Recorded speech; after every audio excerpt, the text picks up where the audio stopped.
Eu acho que mulheres são mais preparadas para o universo digital colaborativo, matricial, distributivo, inclusivo. Mulher é mais inclusiva. Então, homens vão ter que fazer um esforço adicional para se adaptar a esse novo mundo que está surgindo. Não há mais o que antes havia em nós, que era: eu tenho uma vontade de comprar um carro, eu vou começar a guardar dinheiro, daqui a um ano eu compro esse carro ou uma geladeira.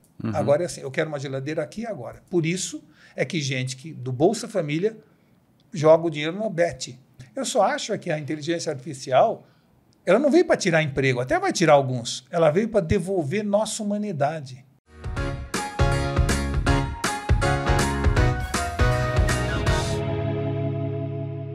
Nosso convidado de hoje, desde que eu assisti o primeiro vídeo com ele, que foi a entrevista que ele deu para o Pondé no Democracia na Teia, eu considero que ele virou automaticamente para mim uma referência e um mentor. Depois a gente gravou bastante junto e se tornou amigo. É uma honra ter aqui Walter Longo. Obrigado, Duda. A honra é minha de estar aqui com você e com a Leda, viu? Imagina, a honra nossa total. Walter Longo tem uma longa história que vem desde a editora Abril até ser palestrante internacional, uma referência para a gente, um cara incrível. Quantos livros? 15 livros, esse é o mais recente. Quando tem que contar é porque o negócio é sério mesmo. 10 habilidades essenciais. Exato. Não, e farão você chegar lá. Vamos chegar lá, então? Como é que a gente chega lá?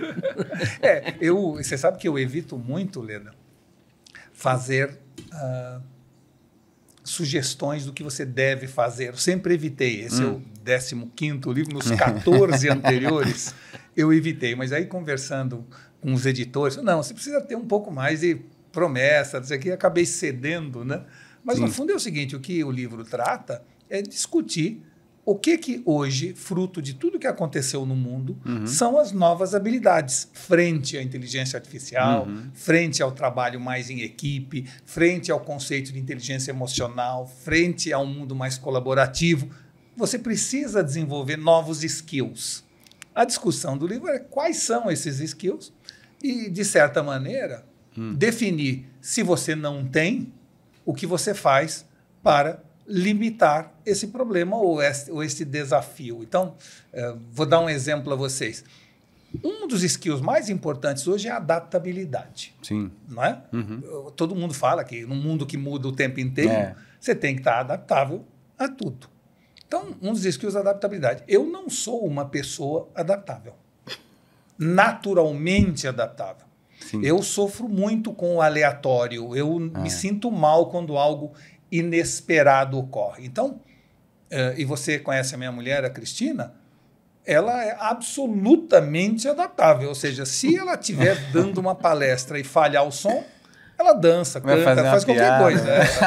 Eu desfaleço, praticamente. Então, o que eu fiz como habilidade de adaptabilidade?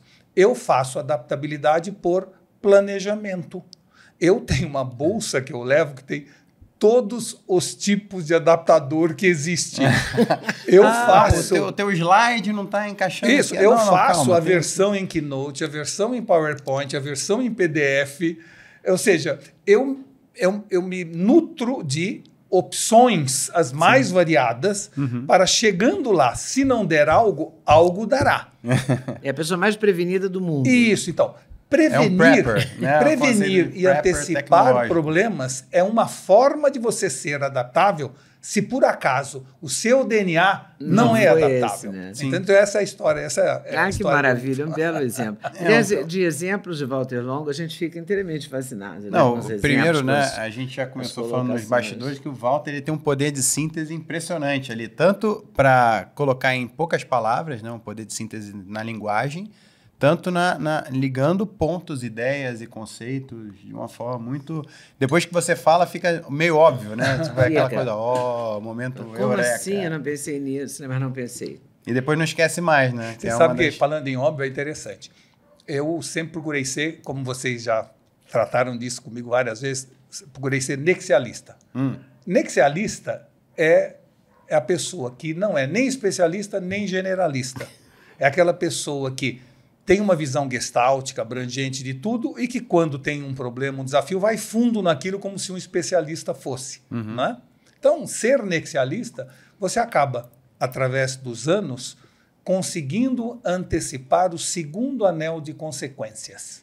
E daí você faz essas conexões, vamos dizer assim, né? Sim. Então, você sempre fala do carro, né? O carro, uma coisa é você conseguir antecipar que ao advento do carro vão vir os congestionamentos. Né? Isso aí, mas assim, é mais assim, vou dar um exemplo. Hoje eu estou viajando muito, né, por razões de palestra, eu fico vendo o caos no aeroporto. Ou seja, as companhias aéreas, em determinado momento, tomaram a decisão, vamos cobrar por bagagem despachada. Teoricamente faz sentido, porque uma pessoa com mais peso paga mais do que menos peso. Justiça e tal. Não tinha um nexialista nesse momento da decisão. O que aconteceu? Todo mundo começou a levar a mala para dentro do avião. Sim, mala de mão cada vez mais pesada, cheia, a coitada grande, fica lá na porta dizendo, olha, grátis, despacha aqui, pelo amor de Deus. Aí depois fica levando no muque para dentro do avião, atrasa o voo, irrita todo mundo, né? Por quê? Porque faltou uma visão nexial de você antecipar que será que se a gente cobrar as consequências das consequências da consequência, isso. E tem coisas que são evitar problemas, que precisa de um nexialista, outros é antecipar oportunidades. Outro exemplo, você já notou que eu uso óculos sem nenhuma vergonha? As pessoas que usam óculos não têm vergonha de exibir a sua deficiência visual. Sim. Então, todo mundo vira que até usa charme, né? Vira até um pouco intelectual. O cara mais inteligente. Ou passou a ser um instrumento de moda, eu uso laranja, outro usa, né? Enquanto isto, deficiência auditiva, todo mundo esconde, enfia na orelha, põe o cabelo por cima. Então, por quê que uma deficiência visual acabou se transformando em algo modal e uma deficiência auditiva se transforma em algo que, por eu tentar esconder, ele é pequeno, por ser pequeno não tem alcance, por não ter alcance faz barulho, a bateria dura pouco e você não consegue vencer a resistência. Quando poderia ter um tremendo fone de ouvido charmoso, colorido, que a pessoa teria. E hoje os trabalhos de imersão que você faz já vem com áudio e vídeo junto.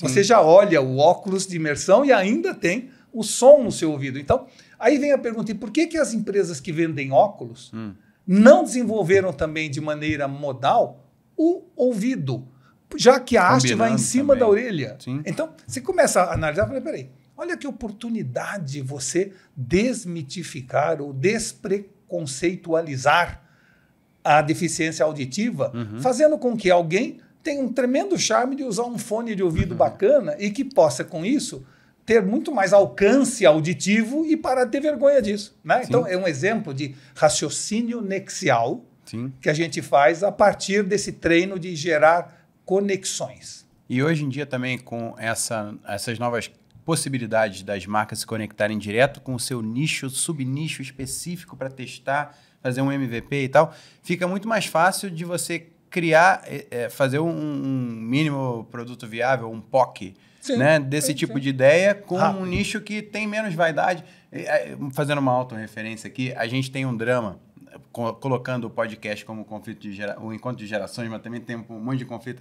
Por exemplo, hoje em dia eu tendo a falar com a minha mãe alguma coisa, ela não escuta, aí eu vou e já falo mais alto, aí ela fica com raiva, mas por que tá gritando comigo? Eu não estou gritando com você, estou só falando de forma audível para você compreender a mensagem, porque o meu temperamento... Mas é agressivo o jeito que não você faz. Mas não é intencionalmente agressivo, porque o meu temperamento é um temperamento de antecipar padrões de comportamento.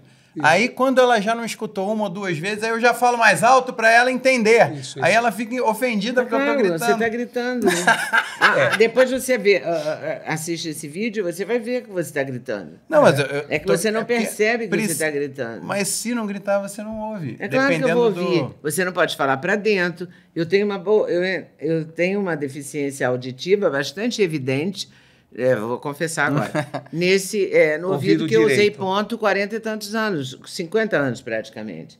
Ponto eletrônico dentro do ouvido, que muita gente acha igual aquele aparelhinho de muita surdez. Muita gente acha né? que, vamos dizer assim, miopia dá em criança e deficiência auditiva não dá em criança. Dá, Também. Porque o símbolo... a gente não usa aparelho de ouvido que tenta esconder porque é coisa de velho. Não, auditivo essa e geração, visual, a nova geração, a novíssima geração, vai ter muitos problemas auditivos, porque eles passam o dia inteiro com fone. Eu passei a minha vida profissional com fone, por necessidade profissional, e tem uma diferença auditiva entre ouvido direito e esquerdo, assim, absurda.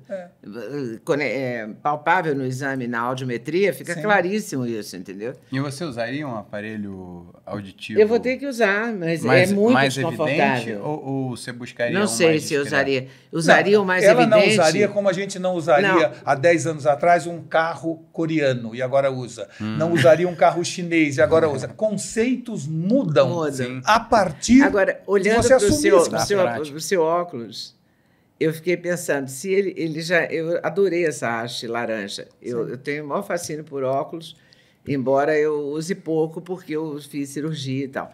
Mas se esse aparelho partisse desse laranja da sua haste e ele entrasse aqui dentro laranja, eu podia mudar ter um óculos laranja, um verde, um azul, um preto, e eu mudaria de acordo com a minha roupa. Isso que eu estou falando. Claro, então, assim, como eu mudei durante o tempo que eu usei óculos para perto, eu mudei as cores. A gente não pensou mercadologicamente, porque desde o início tentou esconder, fazer cada vez melhor. Porque o preconceito não deixou a gente enxergar isso. Então, o preconceito atrapalha muito, né? Atrapalha os negócios também. Preconceito atrapalha muito. O preconceito atrapalha mais. Entendeu? Quando você tem um conceito que você já nem sabe que tem. Vira quase uma neurose, né? Aquela mentira que você continua acreditando, esqueceu que é mentira e continua acreditando. Que eu tenho vergonha de mostrar que eu não ouço direito e não tenho vergonha de mostrar que eu não enxergo direito. Qual é a explicação? Não tem explicação. Não tem explicação. Realmente não tem explicação. Não, por exemplo, com a inteligência artificial, outro dia eu assisti uma palestra do Magno Maciel, que foi um dos primeiros brasileiros acho que o único brasileiro a trabalhar no desenvolvimento do ChatGPT na OpenAI. Aí acabei tomando um café com ele, a gente ficou super próximo. E ele falou uma coisa muito interessante na palestra dele, que assim, ele chegou na empresa e as pessoas não viram que ele tinha chegado, e uma pessoa, um colaborador, estava usando o ChatGPT, aí viu que uma outra pessoa tinha chegado e apagou a página com vergonha, como se fosse vergonha estar usando uma muleta intelectual, usar o ChatGPT. Até hoje ainda tem um tipo de vergonha, um preconceito em relação a usar a máquina. Principalmente homem mais do que mulher. É. Isso é um assunto interessante, que é o seguinte, tem duas formas de você trabalhar com inteligência artificial. Uma forma a gente chama de centauro, outra forma de ciborgue. Centauro e aquele ser mítico, metade cavalo, metade homem, significa o seguinte, quando você atua com a inteligência artificial, dividindo claramente o que você faz e o que ela faz. Então, eu chego para o ChatGPT e falo, ChatGPT, eu escrevi um livro, eu queria fazer um resumo dele no final, prepara para mim o resumo. Ou seja, ficou claro que eu escrevi o livro, o ChatGPT vai fazer o resumo, porque eu não estou com saco de fazer resumo, e, ao terminar o trabalho, eu fiz o livro, ele fez o resumo. Tá claro? Sim. Tem outras formas que a gente chama de ciborgue, quando é indivisível a tarefa que foi feita a 4 mãos. Eu chego para o ChatGPT, eu estou empacado aqui no capítulo 9, me dá umas ideias aí, como é que eu desempaco desse capítulo. Ou eu estou fazendo o capítulo 10 sobre esse tema, faz para mim uma pesquisa, me dá os principais subsídios dessa pesquisa. Quando termina o livro, você fez a 4 mãos, mas indivisível quem fez o quê? É o método ciborgue. Tá? Então, isso também acontece entre pessoas. Eu posso chegar para a Leda e falar, Leda, vamos fazer um livro? Tá, eu faço do capítulo 1 ao 5, você faz do 6 aos 10. Né? E posso chegar para o Dudu e falar, Dudu, vamos fazer um livro? Tá. O que a gente vai botar no prefácio? O que nós vamos fazer no capítulo 1 juntos? Os dois foram livros a 4 mãos, mas um no método centauro e outro ciborgue. As mulheres vão muito mais fácil para o ciborgue direto. Os homens ficam mais no centauro. Por quê? Porque o homem tem dificuldade de dividir, ser mais colaborativo. O homem é mais competitivo. O homem está em busca de autoralidade. Isso tem a ver com o nosso DNA, eu diria, vamos dizer, pré-histórico, quando eu saía para caçar e tudo era competição. Eu tinha que trazer o bisão para casa. Quer ter certeza que o filho é meu. O homem Quero tem ter essa certeza que o filho é meu. Né? Exato, exatamente. E as mulheres ficavam dentro da caverna, uma colaborando com a outra, fazendo a comida junto, tomando conta dos filhos. Então, Desde a pré-história, a mulher é mais colaborativa, o homem é mais competitivo. O homem é mais hierárquico, a mulher é mais matricial. O homem, eu chego numa empresa, eu preciso saber em quem eu mando e quem manda em mim. Deixar claro isso. Mulher trabalha em equipe mais fácil. Então, por isso, as mulheres vão mais rapidamente para o método ciborgue e os homens resistem mais em função da autoralidade. Que observação interessante. Não, e uma coisa assim, na economia moderna, as mulheres estão tendo muito poder porque a gente está vivendo uma economia cada vez mais ligada a serviços, cada vez menos industrial, menos...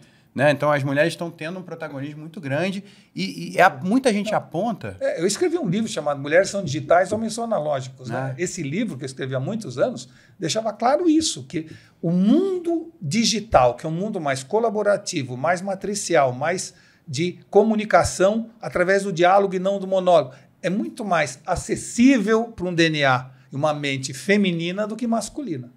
Para nós, exige um sacrifício maior de adaptabilidade. Entendeu? Sim. Mas a pergunta seria, com a inteligência artificial, esses trabalhos que hoje são mais facilmente dominados de forma natural pelas mulheres, não seriam mais facilmente substituídos pela inteligência artificial? Por exemplo, telemarketing, atendimento, concierge, coisas assim? Eu diria que sim e não. E não estou querendo ser politicamente correto, não, mas é Tome assim. muito cuidado com esse tema, né? Esse tema acabou de derrubar um executivo. É assim. As mulheres e o poder. Eu acho que mulheres são mais preparadas para o universo digital colaborativo, matricial, distributivo, inclusivo. Mulher é mais inclusiva. Então, eu acho que homens vão ter que fazer um esforço adicional para se adaptar a esse novo mundo que está surgindo. A primeira coisa. Segunda coisa, mulheres são melhores na relação humana do que homem. Né? Homens são melhores na capacidade de produção. Ou, quando eu digo isso, é o que era até agora. Nós éramos uma sociedade machista. Nós não sabemos hoje o que será. Mas daqui para trás era assim. Então, as mulheres têm mais facilidade de conviverem com a inteligência artificial, mas tem um lado que é o lado humano, nós seres humanos, como diz o Flávio Tavares, em terra de robô quem tem coração é rei. Ou seja, a mulher será cada vez mais utilizada como força, vamos dizer assim, associada à inteligência artificial, porque a inteligência artificial é produtividade, eficiência, foco, atenção. E o ser humano é intuição, é consciência, é humanidade. Este lado, a mulher tem naturalmente mais do que o homem. E quando eu digo mulher e homem, é uma forma, eu diria, arbitrária de dizer. Eu estou dizendo um arquétipo mais feminino do que mais masculino. Existem homens que têm um arquétipo feminino altamente desenvolvido e mulheres que tem um arquétipo masculino, mas o arquétipo masculino, ele precisa fazer um esforço adicional para se adaptar a esse novo mundo. Isso eu não tenho dúvida. Inclusive, em relação à inteligência artificial? A inteligência artificial é um assunto muito interessante, tem a ver com uma conversa nossa, que é o seguinte, a inteligência artificial está acabando com o etarismo. Isso é algo surpreendente, inesperado, não é? E a razão disso é o seguinte, para atuar com a inteligência artificial, você precisa de 3 coisas: extensão vocabular, imaginação e bagagem e conteúdo. E, normalmente, pessoas mais velhas têm isso mais do que pessoas mais novas. Ainda mais nas novas gerações que estão cada vez... A redução vocabular hoje é brutal. Então, assim, se você, ao pedir, seja para um aplicativo de texto ou um aplicativo de ilustração, o que for, alguma coisa, e você não souber a diferença entre afrontar, enfrentar e confrontar, não vem o que você queria. Se aquela coisa para bom entendedor, meia palavra basta. Não basta. Não basta, vai ficar meia hora ali para fica cada vez mais claro que palavra tem poder. E que cada palavra colocada numa frase gera um universo completamente diferente na mente do seu interlocutor ou na IA. É que a gente não se apercebia disso. Porque quando eu falo para alguém... Ontem estive numa cidade pequena, Se esta pessoa mora em São Paulo, Campinas é uma cidade pequena. Se essa pessoa mora em Rifaina, cidade pequena, na mente dele vem uma igreja com 10 casas. Então, a mesma frase, né, se for reduzida, ela gera imagens completamente diferentes. Quando você mexe com IA, vem a imagem que você falou. Não foi isso que eu falei, não. Foi isso que você falou. Você pode falar diferente. Você vai ter que descrever. Se você quer uma cidade como quem mora em Rifaina, você vai dizer uma cidade com algumas casas ao redor de uma igreja, um coreto na frente, com ruas não pavimentadas, com uma grande mata ao redor. Aí vem a informação. Então, você precisa de extensão vocabular e a capacidade de imaginar e descrever esta imaginação. Ora, se eu penso numa mulher com um olhar romântico e fugidio, olhando sobre o próprio ombro, com uma selva atrás, e, simultaneamente, a roupa dela tendo a trama imitando a selva, eu preciso descrever isto. Se eu não descrever isso, não vem o que eu pedia. Então, o que está acontecendo na Europa, nos Estados Unidos, estão contratando pessoas acima de 50 anos, porque naturalmente leu mais, naturalmente tem mais extensão vocabular, precisava imaginar as coisas muito mais, porque nós éramos seres do texto, e agora são seres do vídeo. No vídeo, você não imagina nada, você vê a imaginação de alguém. No texto, você imagina junto com o autor, é um princípio de coautoria. Então, por causa disso, as gerações atuais, a turma do tipo assim, não está preparada para usar ou para se utilizar da IA em toda a sua extensão. Isso é maravilhoso, porque quando você lê um livro, por isso que você diz, não, o livro é muito melhor do que esse filme. É isso, porque você imaginou. Você imaginou, claro, né? E sua imaginação foi melhor do que aquilo. E quando você lê um livro, o mesmo livro, de novo, 10 anos depois, é outro livro. É outro livro. É incrível isso, né? Exato. Eu comprei agora uns livros e reli. E fiquei encantada, porque Porque foram 10 anos mais de 20 de experiência de vida incorporadas no livro.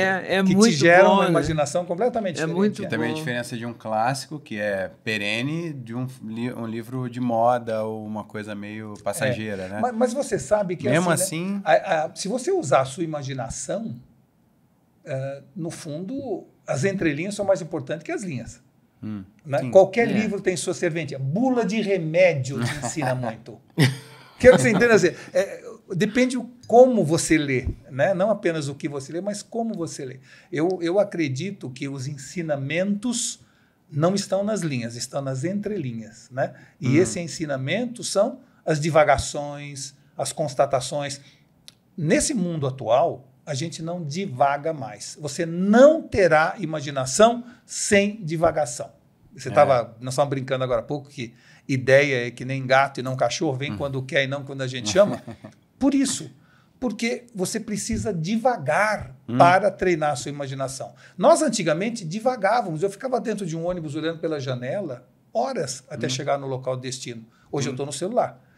Me alimentando de informação. Eu entro no elevador, eu estou no celular. A gente no carro, eu fico lendo mensagem, respondendo mensagem, ouvindo no 2x, um podcast do Walter Longo, no Por isso, Primo Cast. Isso te dá muito mais conteúdo, mas muito menos imaginação. Sim.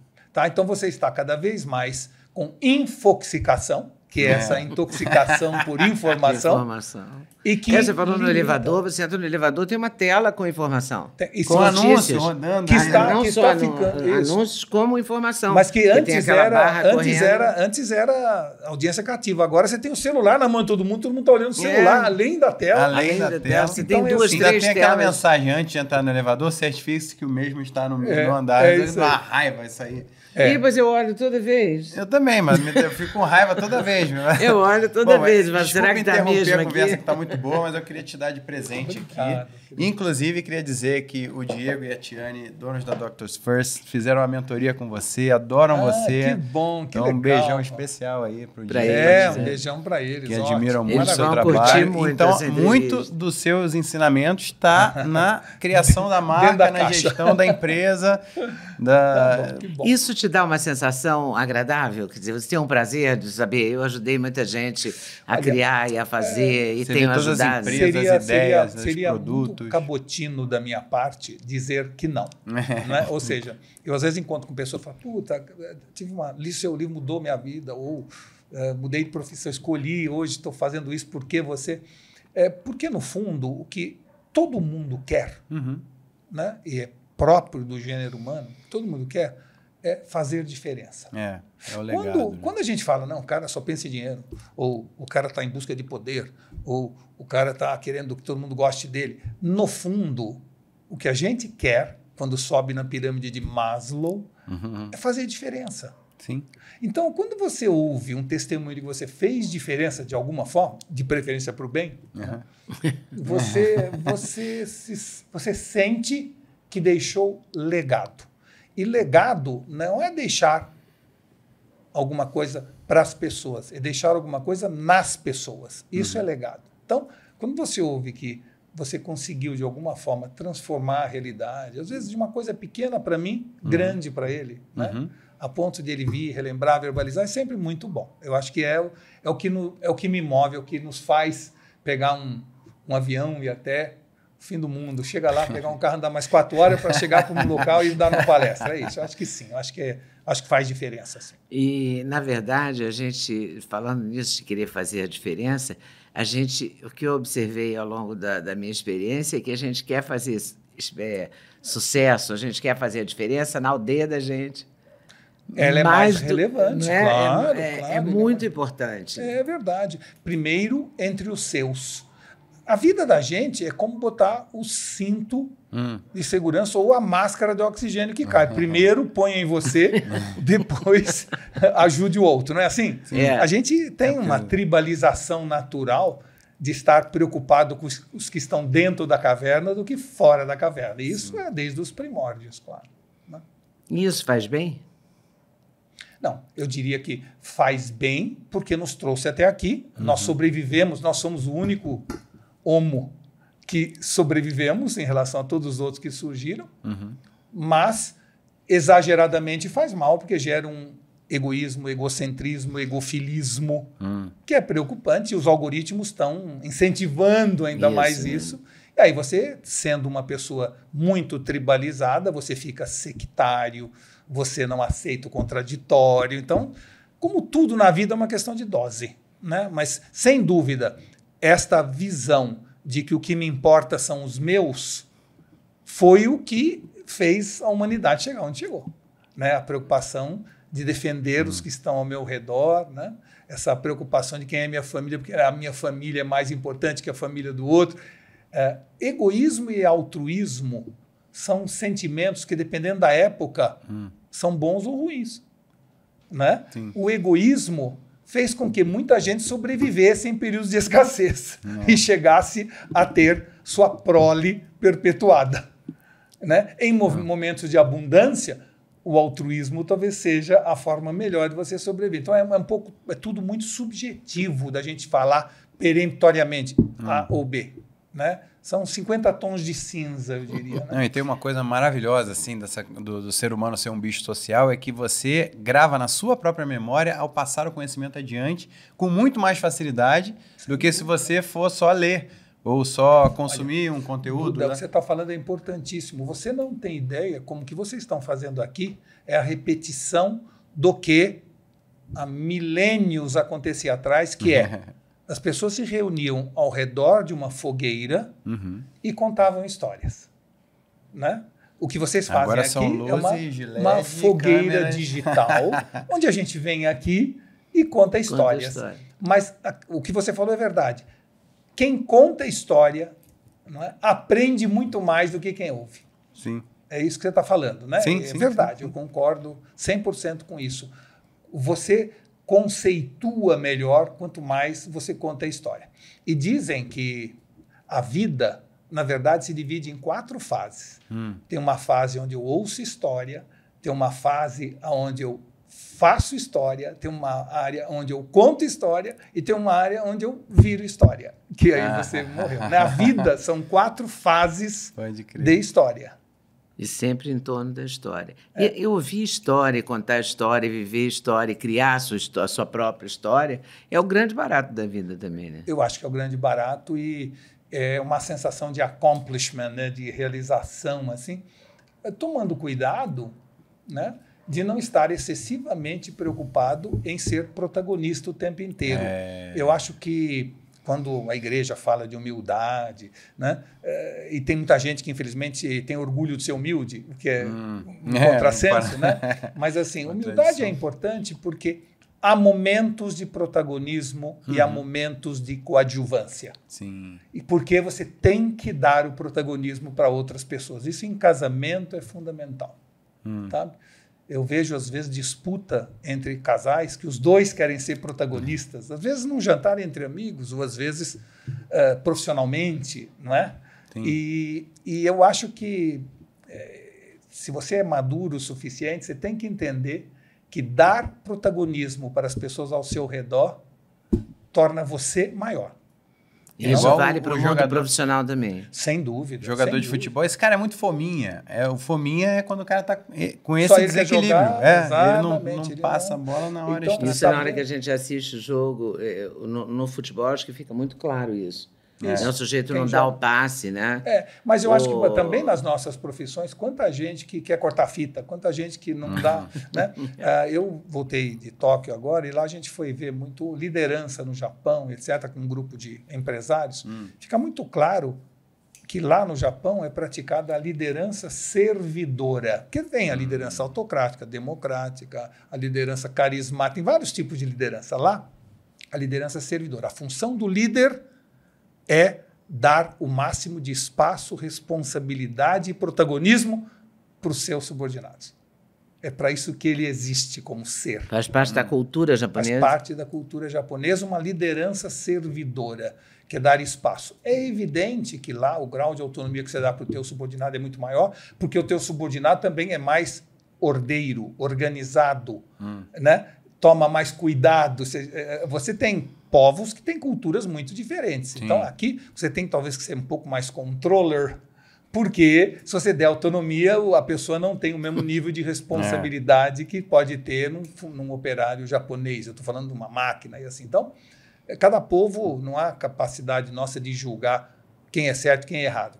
Mas o interessante é analisar que lá eles têm essa visão que eu chamaria de liderança servidora. E a segunda coisa que a gente observa lá, que é muito interessante, que também tem a ver com geração, que é o que a gente gosta de discutir aqui ao redor da sua fogueira, é que ética e estética caminham juntas. Ou seja, que se um povo valoriza a estética, normalmente ele é mais ético. Se um povo tem uma ética moral, normalmente ele valoriza mais a estética. Ou seja, uma pessoa com uma moral ética se sente mais à vontade num ambiente esteticamente equilibrado e uma pessoa não ética se sente mais desconfortável. Então, o que a gente percebe no Japão é que ética e estética caminham juntos. Que talvez a gente devesse ter no Brasil o ministro da estética.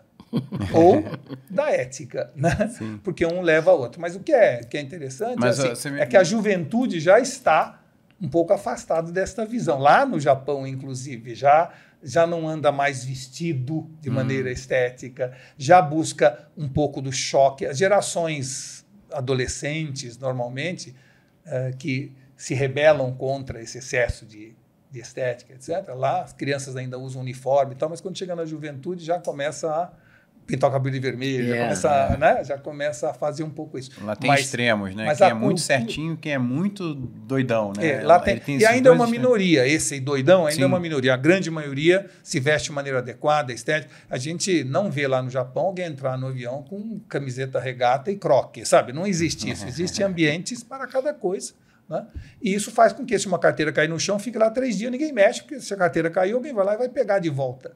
Esta visão da relação entre ética e estética é muito importante. A gente mexe com, às vezes, clientes de supermercado, a gente vê, às vezes, ruptura. Ruptura é produto que falta na prateleira, ou, às vezes, produto no lugar errado da prateleira. Isso no Japão é impensável. Ou seja, que os tudo próprios consumidores iam colocar põe no ordem. lugar. E se Igual tiver quando um lixo eles no vieram chão, na pega o Copa, lixo no chão e leva para casa para guardar o lixo. Na Copa do Brasil, eles Isso. levaram o saco, ficavam usando o saco azul para torcer, no final eles, tiravam todo o lixo do estádio. Exato. Só iam embora depois já tivessem obsessão limpado ética o e estádio. estética. Isso é interessante. Mas você me falou isso, eu lembrei do... Como ganhar um debate, mesmo sem ter razão, do Arthur Schopenhauer, que ele coloca um ponto que é assim... essa frase de isso funciona na teoria, mas não funciona na prática, e ele irritado falando, óbvio que não, se não funciona na prática, refaça a teoria, né? Então é a mesma coisa, porque a teoria está errada, tem que funcionar na teoria e na prática, a parte tem que ser estética e ética, claro. Senão não funciona, né? Senão é isso mesmo. Se a gente comparar com o Brasil, a gente tem você falou um líder para servir. Líder servidor. O líder servidor. Como é que seria o líder no Brasil? Como é que de modo geral? Veja bem, não existe no Brasil uma ênfase clara de um tipo de liderança. O Brasil é menos padronizado. Então, você tem aqui lideranças carismáticas, lideranças autocráticas, lideranças democráticas, né? Então, tem vários tipos de liderança. E no Japão também deve ter, mas a grande maioria lá, por ser um país mais equilibrado, é liderança. Você é ensinado a ser líder para servir as pessoas que estão abaixo de você. Você tenta fazer deles um melhor profissional todo dia, né? Isto lá é mais padronizado. Aqui é muito variado. Assim como é variado, como eu falei assim, o Brasil é um país sem muitas regras e um pouco esculhambado, né? E a gente... Gostei do um pouco, eu também gostei do um pouco. Exato. Então, é assim, as pessoas jogam lixo na rua, as pessoas, né? E começa de um jeito que, se você vai deixando, aí você faz uma construção, deixa meio, vamos dizer assim, derrubado o terreno, não planta em volta. Quando você vai vendo, há uma erosão estética que vai dando um terreno fértil para quem não é ético. Porque o cara também joga as coisas no chão, se veste de qualquer jeito.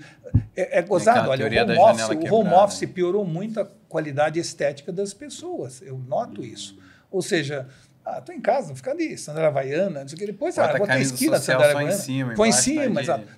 Parece que não, mas a gente vai se adaptando quase sem perceber a determinados novos regramentos, e esses regramentos acabam influenciando coisas que a gente nem imagina. Nexialismo, ou seja, e daí eu não estou mais preocupado com o meu físico, ou me pentear, ou cortar o cabelo, ou fazer ou seja, você vai relaxando, há um relaxamento social que contribui para uma perda ética também, né?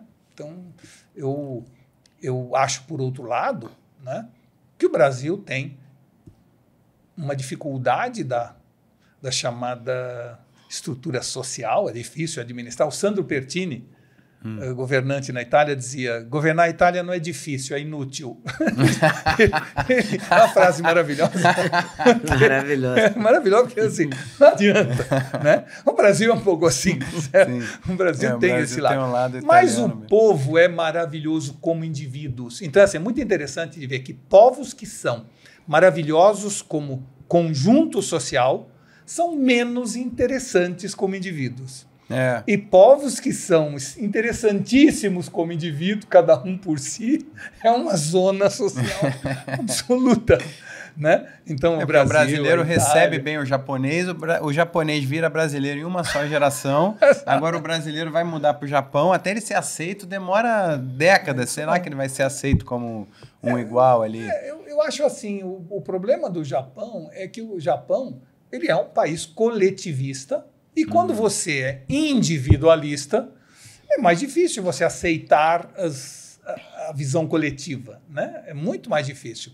Já uma pessoa que pensa no outro, que tem o que a gente chama de shinsetsu, que é a gentileza, o meu prazer é o prazer do outro, se integra mais a um país individualista. Que é o mesmo servir do cristianismo, né? O cristianismo prega muito isso. E que tem a ver com o budismo, que tem a ver com o shintoísmo, exatamente, que esse prazer, essa relação com a natureza. E tem também esse lado lá, com algumas exceções, porque tudo tem exceções, mas assim, em geral o povo parte de um princípio que a relação com a natureza é fundamental, a relação com o simples. O simples é uma forma de beleza. Se você precisa de muito, é porque você é pouco. Ou seja, tem uma visão muito mais orgânica do que é um ser humano do que nós que estamos nos transformando em teres humanos. O que importa para nós é ter e não ser, né? Então, esta visão de transformação de seres humanos em teres humanos que aconteceu com a sociedade ocidental, lá ainda não aconteceu. Não sei se vai acontecer, né? Isso foi muito potencializado pelo marketing digital, pela internet, pelas redes sociais também, né? Essa coisa de ter, de mostrar e tal. Olha, isso é uma coisa... Ou já era muito assim antes e não fez tanta diferença? É interessante a sua pergunta, porque é o seguinte. A propaganda, eu sou da área de propaganda, né? A propaganda era, até o ano 2000, aspiracional. E no ano 2000, ou ao redor do ano 2000, tomou a decisão de ser identitária. Então, a propaganda, até o ano 2000, ela tinha um objetivo que era gerar aspiração nas pessoas.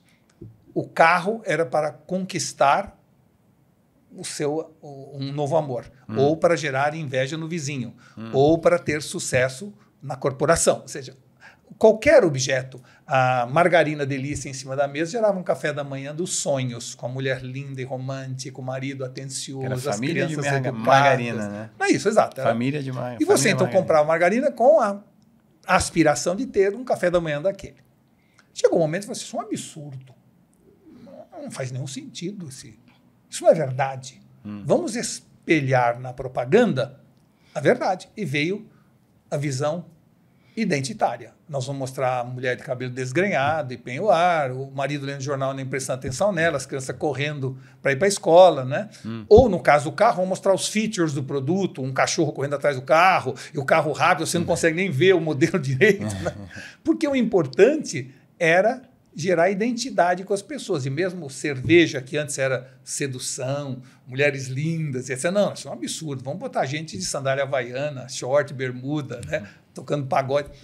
E pessoas sem maquiagem, pessoas de todas as cores e matizes. Então, por um segundo eu não quero que vocês imaginem que eu estou condenando, eu estou analisando o que aconteceu. Verdade ou mentira, bom ou ruim, eu não estou entrando no mérito. Eu estou apenas só constatando que foi assim que aconteceu. O que gerou isto? Gerou como consequência, novamente pensando em termos nexiais, o seguinte: pessoas compram produtos para serem uma melhor versão delas mesmas. Porque se é para ser o café da manhã que é, não precisa daquela margarina. Então, você gerou cada vez mais engajamento com o comercial, mas mesmo menos vontade de consumir os produtos. Só que como em comunicação não existe vácuo, todo o lado aspiracional acabou sendo levado para os influencers, que passaram a mostrar aviões, mulheres lindas, cintos espetaculares, grifes, não é? Ou seja, os influencers... Bolsas caríssimas. Então, assim, os influencers demonstraram que a aspiração é uma coisa que move pessoas. E todo mundo começou a comprar muito mais quando o influencer mostrava aquela bolsa dentro do avião dele. Né? O resultado disso é que agora as marcas têm que contratar influencer para gerar aspiração nas pessoas. Porque a propaganda... E os influencers crescem demais, aí começa a ficar muito identitários, aí perdem o poder de influenciar, e aí vem os menores. E com novela aconteceu isso também, que foram empurrados para os vilões, essas coisas a vilã é sempre mais chique, mais bonita, né? Isso. E a glamorização, então ela tinha uma licença poética de falar umas verdades, das favelas, e umas coisas... é outra coisa do mesmo fenômeno. E assim pesquisas provaram também que as vilãs faziam mais sucesso.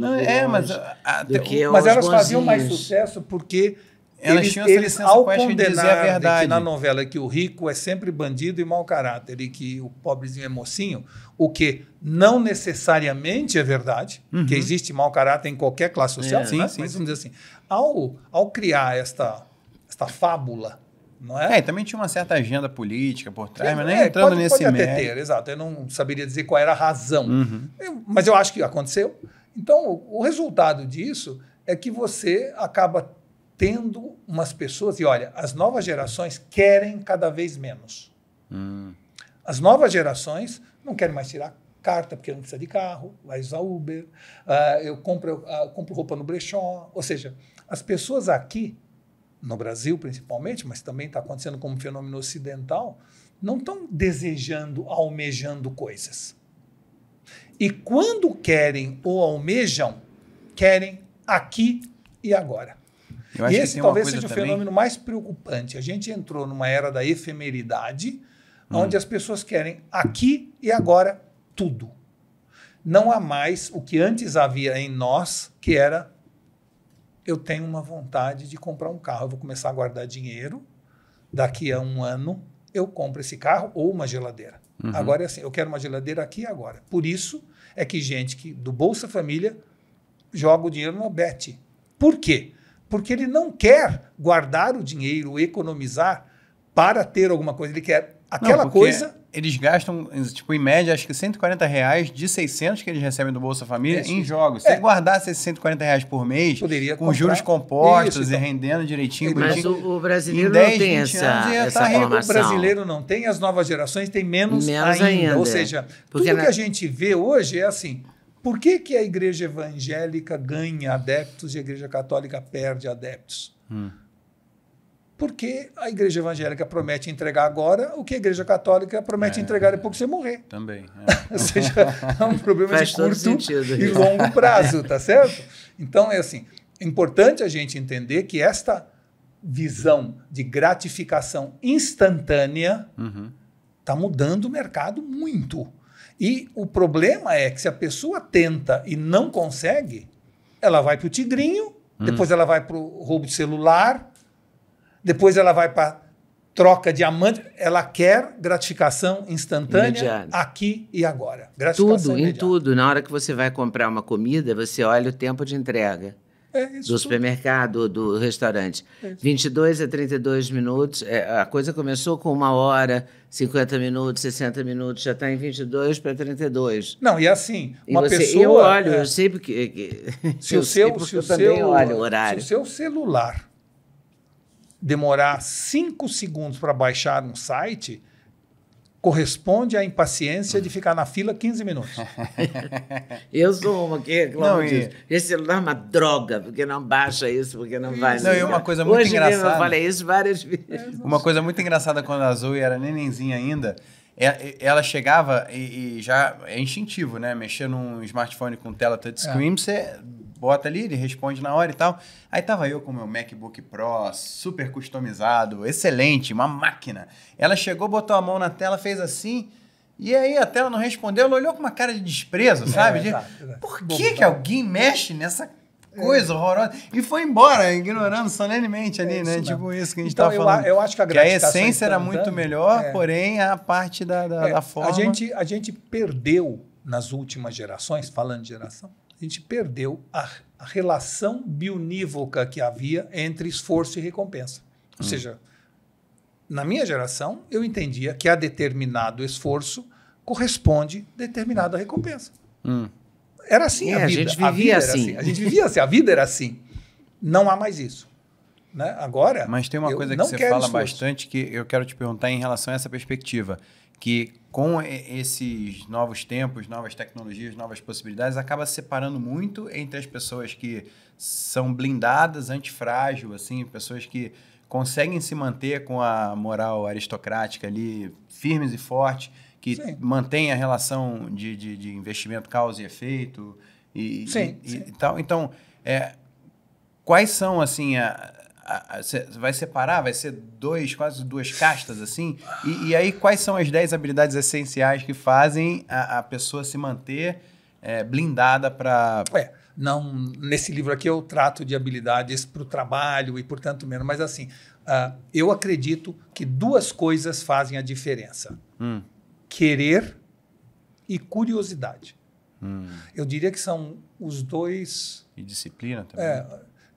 Então, querer leva à disciplina, querer leva à resiliência, querer leva a um monte de coisa. E a curiosidade, ela é um instrumento fundamental porque nós nascemos curiosos e vamos perdendo a curiosidade conforme a idade vai avançando. Né? Então, a minha sensação é que o Nietzsche falava muito de vontade de potência. No fundo, ao tratar desse assunto, ele estava dizendo assim, é o que mexe o ser humano. É a vontade que fazia a gente se jogar de maneira desconhecida no mar revolto em 1500, sem saber onde ia parar. A gente queria saber o que tinha do outro lado. Simultaneamente, vontade e curiosidade, né? Em 1700 havia na Inglaterra uma loteria, cujo prêmio era passar uma semana na Real Academia de Ciências de Londres para saber as coisas. Pessoas compravam um bilhete de loteria para saber. Hoje a gente tem uma biblioteca da Alexandria na mão e não quer saber nada. Não é? E outro dia eu estava dando uma palestra. Fica lendo fofoca. Hã? Fica lendo fofoca. Isso. Quando você fala de fofoca, é muito interessante, se a gente for mais fundo nesse assunto, falar de curiosidade diversiva, empática e epistêmica. São 3 tipos de curiosidade, né? A curiosidade diversiva é essa curiosidade mais superficial. Quero saber quem ganhou o Big Brother, quanto foi o jogo, se vai chover, né? E se teve algum atropelamento aqui na porta. Ou seja, no fundo, aquela curiosidade que nos dá a sensação que a gente está dominando o nosso entorno. Ela te acalma e relaxa. Eu estou entendendo what the fuck is going on. A segunda é a curiosidade empática, né? Que tem a ver com pessoas, a origem da fofoca. Eu quero saber quem casou com quem namora quem está pegando quem, aquela coisa que, né, sobre pessoas. E é a origem da fofoca. A terceira curiosidade é a epistêmica. Eu quero saber por que as coisas acontecem. Qual é a consequência daquilo que aconteceu. Então, se cair um avião hoje no aeroporto de Congonhas, a primeira coisa que surge quando eu sei a notícia é a curiosidade diversiva. Caiu um avião, qual era a companhia? Quantas pessoas morreram? Acabou a curiosidade diversiva, vem a empática. Eu conheci alguém que estava no voo, o piloto tinha filhos, alguém perdeu o voo porque chegou atrasado e se salvou, tudo relacionado com pessoas. E o terceiro nível de curiosidade é, por que aviões caem? Foi o piloto ou foi a pista? É o caso de ter um aeroporto deste tamanho dentro de um grande centro, ou seja, todas as grandes questões mais profundas. A sociedade está com alto índice de curiosidade, as 2 primeiras, e nenhuma curiosidade epistêmica. Ou seja, nós estamos superficiais, rasteiros, rasos, onde o que importa é ler a manchete, já sair ditando cátedra, não é? Por quê? Porque a curiosidade diversiva e empática são alimentadas o tempo inteiro pelas redes sociais. Eu fico sabendo tudo que está acontecendo, com quem está acontecendo, e acho que está suficiente. Quando, na verdade, a grande questão humana é por que as coisas acontecem, né? Qual é a causa disso? Qual é a consequência disso? O que isso vai, de alguma maneira, trazer como resultado para a minha vida, para a vida das pessoas que são importantes? A gente não está mais se questionando. Então, a curiosidade nossa, ela está muito decadente na curiosidade epistêmica, se mantém viva na curiosidade diversiva e empática, alimentada pelas redes sociais. O que o seu DNA pode te contar? A biogenética tem 15 anos de experiência para traduzir para você. São vários exames para você ver qual que é a sua melhor dieta de acordo com o seu genoma, qual é a sua melhor suplementação. Saúde mental. Exatamente. São vários exames que juntos vão te oferecer a informação que está aí guardada no teu DNA e você pode melhorar. Vão traduzir você para você. Boa ideia. Então entra no link que está aqui na descrição ou no QR Code que está na tela, você vai direto para o site oficial da Biogenética e vai saber mais como lidar com você mesmo. E como a biogenética pode traduzir isso tudo para você. Porque tem uma coisa meio básica também da humanidade, que a gente tem que se esforçar para saber o que estava acontecendo no mundo até a gente chegar, ou seja, fazer o download dessas informações todas que foram acumuladas nos últimos milênios, né, de sociedade organizada, pensamento, cultura, e também saber quem a gente é, no caso também desenvolver essas habilidades essenciais, as habilidades interpessoais. A gente entrevista muito médico, aí outro dia a doutora Maria Bussadi colocou os 6 pilares da saúde, que é alimentação, sono, suplementação. Aí ela colocou habilidades interpessoais, né, relações interpessoais, e colocou a espiritualidade. Mas eu sinto falta disso, dessa cabeça da parte do conhecimento filosófico e cultura geral, e a parte do autoconhecimento. Né? Acho se você pensar que daqui para frente, com a IA, nossa grande tarefa fazer as perguntas, porque as respostas quem vai dar é a IA, talvez a gente devesse trazer filosofia de volta para o ensino básico, porque filosofia é a arte de fazer perguntas, não é?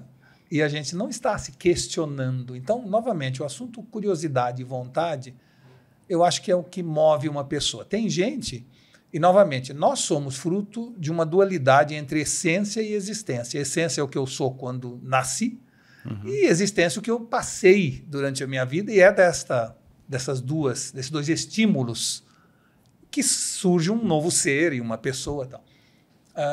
Tem gente, e quando a gente fala assim, os jovens não estão querendo... Não, tem jovem que quer muito, mas a gente está falando da média das pessoas. É claro que há exceções. Assim. Essa é a primeira generalização que é perigosa. A segunda coisa é que existe uma outra generalização que também funciona, mas tem que ser olhada com muito cuidado, que é pais winners geram filhos losers, pais losers geram filhos winners. Aquela coisa, pessoas fortes criam tempos fáceis criam pessoas isso, fracas. E essa é uma verdade. Agora, tem exceções? Tem exceções. Tem muito pai forte que gerou filho forte, tem pai fraco que gerou filho fraco. Mas, na média, isso funciona. E quando a gente olha, vamos dizer assim, por que na China os millennials e a geração Z tá querendo o iPhone 18, tá querendo viajar de primeira classe? Tá? Porque os pais passavam fome. Enquanto que no Brasil... Nós, na nossa geração anterior, demos tudo para os nossos filhos e eles entenderam que não precisa lutar e que não há sofrimento. Nós evitamos a dor. A gente acha que dor e sofrimento são sinônimos. Não são, são antônimos. Toda vez que você evitar a dor do seu filho, ele vai ser um sofredor maior. Toda vez que você tentar tirar um band-aid devagar para não ter dor, você vai sofrer mais. Toda vez que tiver um casamento fracassado e evitar a dor da separação, os dois vão sofrer muito mais. Então, dor e sofrimento são antônimos. A gente tentou, na nossa geração, evitar a dor dos nossos filhos. Eles vão sofrer mais. Ficaram mais frágeis, né? Ficaram questionando mais as coisas ao invés de ir com entusiasmo em frente, terão um olhar de tédio permanente. Agora, isso é o que nós estamos preparando, não é? Ou seja, você vai numa escola e vê dança das cadeiras como exercício lúdico. São 10 cadeiras e 10 crianças. Você, mas, peraí, por quê? Não, porque imagina uma criança vai se sentir mal de não conseguir sentar. Não tem uma cadeira a menos? Não tem, porque imagina, vai se sentir mal. A gente dá medalha para o último lugar, porque o importante é participar. Então, nós estamos, no fundo, criando pessoas que, ao evitar a dor de não ter uma cadeira para sentar, um dia não vão dar a cadeira para ele sentar lá na frente, ele vai sofrer, porque ele não entendeu que a vida é uma disputa constante, que a vida é uma competição, que a vida tem winners e losers. Ele não entendeu isto, né? Então, é realmente algo que, ao tentar fazer o bem, a gente, de alguma maneira, acaba prejudicando. E a inteligência artificial pode servir para ser um tipo de um mentor, um consultor, para ir analisando como é que está a tua vida, por exemplo. Analisando aqui a navegação do teu YouTube, eu consigo ver aqui que você está muito, está pesquisando, está assistindo, consumindo muito conteúdo nessa área e está deixando a desejar nessa. É interessante. A gestão da agenda. Eu tenho falado muito sobre detox digital. Sim. Né? A tecnologia já oferece muitas maneiras de você fazer um detox digital. Você fala, não é um contrassenso? Não é. A tecnologia oferece exercícios de divagação. Tem muitas ferramentas de exercício de divagação. Mindfulness. Você pode fazer uma discussão hoje com muitas IAs que te dão guias interessantíssimos. Essa semana eu estava em Campo Grande. E tinha um motorista que estava me servindo para levar do hotel para o local do evento, certo? E voltando, e ele falou: seu Walter, olha, eu gostei da palestra, porque ele assistiu a palestra. Conta uma coisa, você acha que a IA tem condições de me ajudar em alguns problemas que eu tenho, psicológicos, pessoais? Eu falei, acho que sim. O que você tem? É o seguinte, eu ando muito irritado, minha mulher está reclamando disso em casa, eu estou com dificuldade na empresa, meu chefe está me achando muito agressivo, né? Eu estava dentro do carro, indo para o aeroporto, falei, vamos fazer o seguinte, vamos perguntar para o ChatGPT, né? Aí peguei o ChatGPT, falei, ChatGPT, é o seguinte, eu tenho andado muito agressivo, tanto no trabalho quanto em casa, eu estou me sentindo que estou prejudicando tanto a minha carreira quanto a minha relação familiar. Você poderia me ajudar? Ela falou, eu acho que eu posso te ajudar sim. Olha, primeiro, você tem que tentar entender as causas disso, porque normalmente a causa está escondida. E começa a falar, tergiversar sobre esse assunto todo. Depois fala assim, agora, você pode fazer alguns exercícios de respiração, que ajudam muito nisso, porque o diafragma, enfim, contou o que você podia fazer, etc. Chegou um momento que eu vi que o motorista era mineiro, eu falei assim, mas ChatGPT, me conta uma coisa, você podia falar tudo isso para uma pessoa que está ouvindo aqui, mas em mineirês? E ela começou, uai, esse trem está incomodando, começou a falar em mineirês. Então, respondendo sua pergunta, é assim, sim, nós estamos com 2 anos, nem 2 anos, da IA acessível para todo mundo. A IA nasceu na década de 50, é minha contemporânea, né? Um pouco da Leda. Nossa contemporânea. Exato. Mas, na verdade, no dia 30 de novembro de 22, foi que ela, pela primeira vez, passou a entender a nossa língua coloquial. Porque até então, você precisava entender de matemática avançada, de código, para poder usar. Então, no dia 30 de novembro de 22, foi o primeiro dia onde a inteligência artificial passou a entender a nossa língua. Estar acessível para qualquer pessoa, estivesse ela no deserto do Atacama ou no interior do Piauí. 2022? É, 2022. É. Anteontem, isso. Hã? Anteontem. É, tem 20 meses. É. Exato. Então, assim, não tem ainda 2 anos e já está com este nível de sofisticação, a gente pode imaginar o que virá por aí, não é? No sentido de ser um companheiro. Mas eu tenho visto pesquisas e laboratórios nos Estados Unidos muito interessantes sobre o professor se transformar em mentor e a IA em tutor dos alunos. Passar a ter um tutor individual. Por quê? Porque pessoas são indivíduos. Sim. Então, é assim, um aluno é bom de matemática e tem dificuldade com português. O outro é bom de português e tem dificuldade com matemática. Os dois estão na mesma sala e a professora dá aula pela média. Eles estão invertendo e a pessoa está assistindo a aula em casa, auxiliado por IA, e depois vai fazer lição de casa na escola, onde ele aprende socialização, ele aprende a um ajudar o outro. Se o cara é bom de matemática, ajuda o aluno que tem mais dificuldade. Eles entendem a capacidade de trabalhar em grupo. E a melhoria de performance é excepcional, porque em casa, faz todo sentido ele, isso. Claro, ele está bem de matemática, ele acelera a matemática. Ele está em dificuldade em português, volta, renova. Então, a IA pode ser um tutor individual a custos permissivos para resolver o problema da educação. E o professor vai sumir? Não, o professor será o grande mentor que vai inspirar os alunos a ir em busca do conhecimento, a incentivar a curiosidade. Mas o grande medo da inteligência artificial é que ela vai tomar o lugar das pessoas, vai tomar o emprego, vai tomar a função. Isso é uma constante. Onde eu vou, eu sinto que existe essa preocupação. A minha resposta para isso, evidentemente, nada é escrito em pedra, Leda, é que assim, a IA não vai tirar o emprego de ninguém. Alguém usando IA vai tirar seu emprego. Essa é a resposta, entendeu? Porque se você não se ligar na IA. É um processo de adição. No fundo, nós somos animais gregários, nós gostamos de estar com pessoas, nós nos sentimos bem com pessoas, o olho no olho faz uma diferença imensa. Só que não faz sentido você perder tempo fazendo um contrato de locação na imobiliária, tendo uma pessoa trocando o logradouro, trocando do copy-paste, trocando o foro da comarca que vai dirimir as dúvidas, certo? E a metragem do imóvel. Isso a IA faz assim, em 10 segundos faz 100 dessa.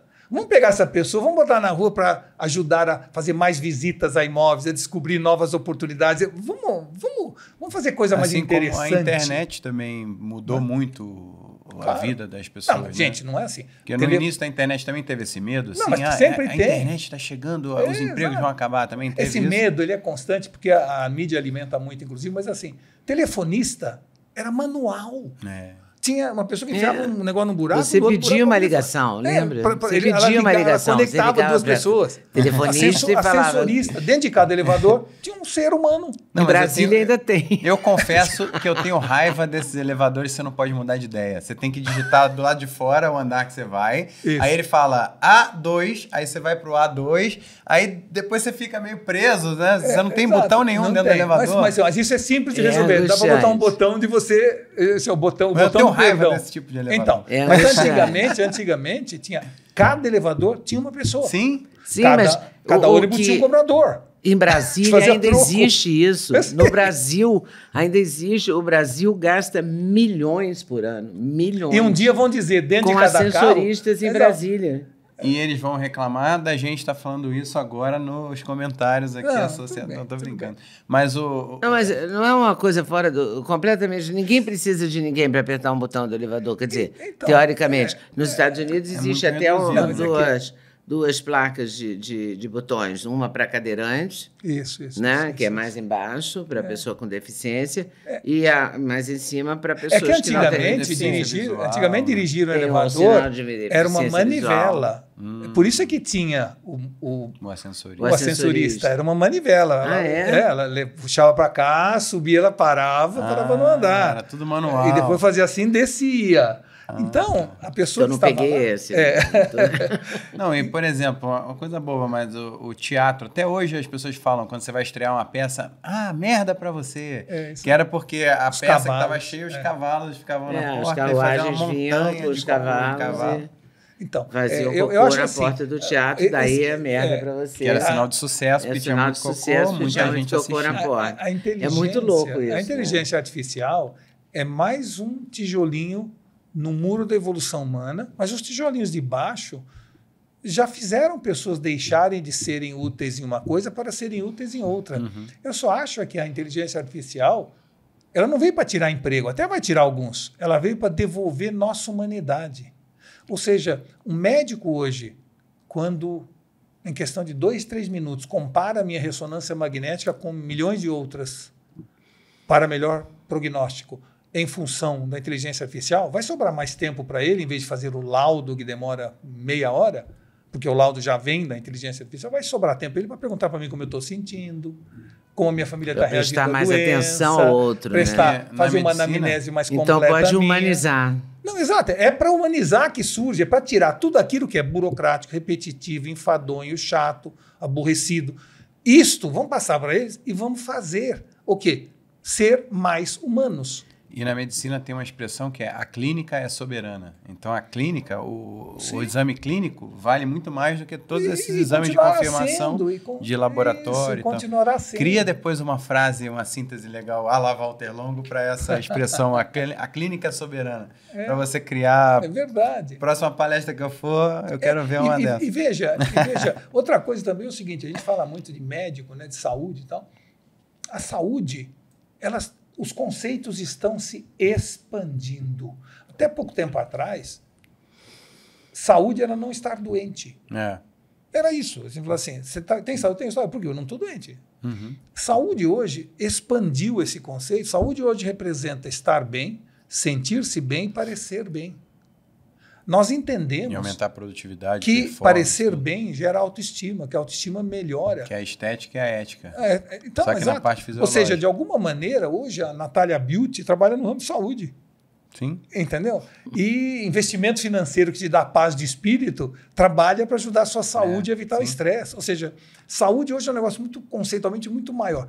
É impossível exigir que alguém tem essa visão holística com uma equação a 60 incógnitas. Mas a inteligência artificial, o Watson, a IBM, está aí para ajudar a gente a entender isto e se especializar naquilo que interessa mais em função do problema. Eu queria falar um pouco de você. Também. Sabe? Eu queria saber como é que você lida com isso. Como é que você lida? Como é que você se forma? Você lê muito? Você ainda lê muito? Leio muito. Você divaga? Você fica pensando?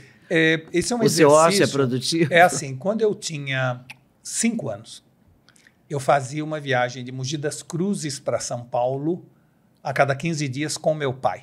Meu pai era professor de ciências. Então, eu sabia que viria durante a viagem de 1h30, 200 perguntas sobre ciências. E eu me preparava, porque o meu grande prazer era ver o olhar de orgulho do meu pai. Era isso que me alimentava. Eu sabia o nome científico de todos os ossos do corpo. Eu era, assim, uma pessoa... Com 5 anos? Com 5 anos. Eu, inclusive, era motivo de gozação dos meus amigos quando eu falava Alux. ou falava Tibiperon. Eles falavam, você está ficando louco? Que bobagem é essa? Então, eu estou contando isso para dizer o seguinte. Minha falange aqui. Eu estou com dor no abdômen, em vez de dor de barriga, né? Mas então, eu estou contando isso para vocês para dizer o seguinte. Então, daquela época, meu pai estimulava algo em mim que era a curiosidade. Né? E isso virou para mim algo que eu, a vida inteira, mantive. Curiosidade. Eu não leio um texto... E se eu ver alguma coisa que eu não sabia, eu vou ver aquilo. Faz falta, eu fico aflito de estar num avião, num ter rede, eu não poder saber aquilo, eu tomo nota para saber depois. Então, a curiosidade foi algo que foi, eu diria, eu não sei se é essência ou existência, mas foi algo que foi anexado. É essencial na sua vida até hoje, né? Definitivamente. Isso, curiosidade. É a parte boa da decoreba que você fala muito de não faz sinapse se não estiver dentro do cérebro. Exatamente, não tiver conhecimento embarcado. Sim. E a segunda coisa, imaginação. A minha mãe, quando eu tinha também 5, 6, 7 anos, ela brincava comigo, não é que ela deixava eu brincar com os amigos. E para uma criança, tudo o que você faz com seus amiguinhos, você tem noção que é brincadeira. Quando o adulto brinca junto, é realidade. Ou seja, minha mãe se vestia de índio, punha cocar na cabeça, punha o piquinês dentro de um caldeirão e fazia a gente dançar em volta. Eu virava um índio. Né? Então, a minha mãe estimulou muito a minha imaginação. Meu pai estimulou a curiosidade. Tá certo? Eu tenho a impressão... E no meio disso tudo existia um piquinês. No meio disso piquinês. Que é uma raça de cachorro que não tem mais hoje. Ele não entendia. É forte. Continua piquinês, o chihuahua ganhou mais protagonismo. Mas assim, a única pessoa que não entendia nada era o piquinês. O que eu estou fazendo dentro desse caldeirão no meio da tábua? Mas eu estou contando para vocês para dizer o seguinte, eu tenho a impressão, eu não posso afirmar, que curiosidade e imaginação foram coisas que me moveram. Por que eu digo isso? Porque às vezes eu me vejo, eu estou no aeroporto, sentado numa cadeira esperando, seja na sala VIP ou fora dela, eu estou olhando a pessoa passar e falo assim, esse cara está com cara de ser contador. Eu adoro ele deve fazer trabalhar na empresa tal. Ele tem provavelmente 2 ou 3 filhos, a mulher chama Dirce, ou seja, eu fico adoro tentando... fazer esse exercício, adoro. Isso é muito raro hoje, porque isto é, no fundo, um treino. E é importante nós entendermos o seguinte, um dia eu me conscientizei que eu não poderia ter uma vida sedentária. Eu comprei um calção, comprei um tênis, fiz inscrição numa academia e fui ficar em cima de uma esteira 1 hora por dia, indo para lugar nenhum, que nem um hamster. A gente faz isso. Por que eu fiz isso? Porque eu tomei consciência de que a atrofia muscular faz mal. Ponto. E eu não queria que fizesse mal. Da mesma forma, nós precisamos nos conscientizar que a atrofia cognitiva faz mal. Ou seja, eu já não guardo número de telefone de ninguém. Eu já não faço conta. Eu já não sei como é que chega em tal lugar da cidade. Eu já não penso mais um monte de coisa. Eu vou precisar, de alguma maneira, exercitar a minha cabeça para evitar a atrofia cognitiva. É isso. No fundo, é uma decisão que você tem que tomar na vida. E é uma decisão de CPF, não é de CNPJ. Não é a empresa que tem que me criar o carro. Não, eu tenho que tomar consciência. É um programa para o RH implementar. Não é nada disso. Assim, você tome consciência disso. Eu estou, às vezes, no celular, falo, não, vou guardar o celular, deixa eu ficar pensando, imaginando. Como, às vezes, eu estou sentado na cama, ou deitado na cama, eu falo, fazer meia hora de bicicleta. Vou ali na varanda e faço bicicleta. É gostoso? Não, é horrível. Mas eu tomei consciência que precisa.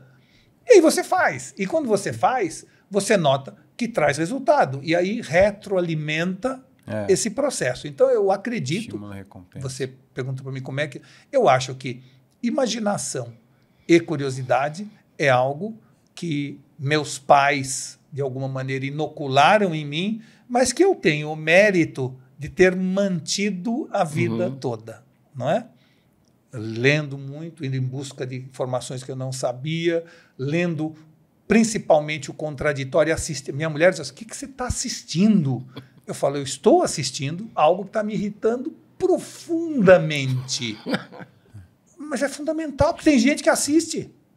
Eu preciso entender essas pessoas. Quer dizer, eu me deparo com o contraditório o tempo inteiro, como exercício, assim como eu não gosto de subir na esteira e ficar andando. E você se irrita quando você está assistindo uma coisa que você é totalmente idiota? Profundamente, o que mostra que eu preciso desse exercício. Porque se eu me irrito e eu não assistir, eu vou me irritar cada vez mais quando alguém... sensibilizar, para ficar com preparo mental para aquele tipo de estímulo e frequência de funcionamento. É um treinamento, é como a esteira. Como a esteira, exatamente. É outra esteira que você inventou. É uma esteira mental. E as pessoas falam muito de forma vaga da inteligência artificial. Eu queria perguntar também, pegando essa linha que a minha mãe puxou agora do Walter, né? Como é que você usa no teu dia a dia o ChatGPT, por exemplo, que é mais popular? Sim. Ou quais são os hacks, as dicas que você pode passar para a gente, para quem estiver assistindo? Olha, assim, para assim. aumentar a produtividade, para ganhar mais tempo? Eu acho que cada pessoa usa de um jeito. Eu uso menos o ChatGPT, por exemplo, porque eu escrevo muito bem. Uma pessoa que não escreve tão bem, talvez deva se utilizar mais. Mas eu desenho muito mal. Eu não sei expressar a minha visão pictoricamente. Não consigo. Eu me lembro que meu filho era pequeno, eu falava, filho, o que o papai desenhou? Ele falava, submarino. Era uma casinha com sol atrás. Sabe? Eu assim... E aí eu falava, esse menino tem problema. Né? Esse menino aí eu mostrava para minha mulher, a mulher falava, submarino. Então o problema sou eu. E eu sempre tive essa sensação de que, assim, impossível para mim fazer isso. Quando surgiu a inteligência artificial, e pensem o seguinte, eu sou palestrante, eu vivo produzindo palestras, conteúdo. Eu passava horas num banco de imagens, buscando imagens, não é? Para que fizesse jus à ilustração de cada frase, daquele raciocínio. Falei, eu vou aprender a desenhar. 6 meses depois, portanto, hoje, eu sou um dos melhores ilustradores do Brasil. Eu faço em 8 segundos qualquer imagem de qualquer ideia que eu tenha. Porque eu usei a capacidade que eu tenho de descrever por palavras e o lápis meu é o Midjourney. Mas você salva isso no bloco de notas? Você tem já tudo pré-organizado? Não. Isso eu quero saber. Como é que você... quais são as dicas para você colocar em prática isso agora, no dia a dia? Voltando a falar disso, então eu estou dando esse exemplo para dizer assim, o Midjourney é uma ferramenta de desenho, ilustração, arte. Como tem o Leonardo, como tem várias outras. Eu optei por Midjourney. O Midjourney é uma ferramenta que você entra nele, se inscreve, põe um password, e ele é grátis até determinado número de ilustrações. Se você quiser mais, você vai pagar $20, $30 por mês. Ou seja, é uma coisa pequena, de pequena monta. E tudo o que você faz fica no seu arquivo pessoal.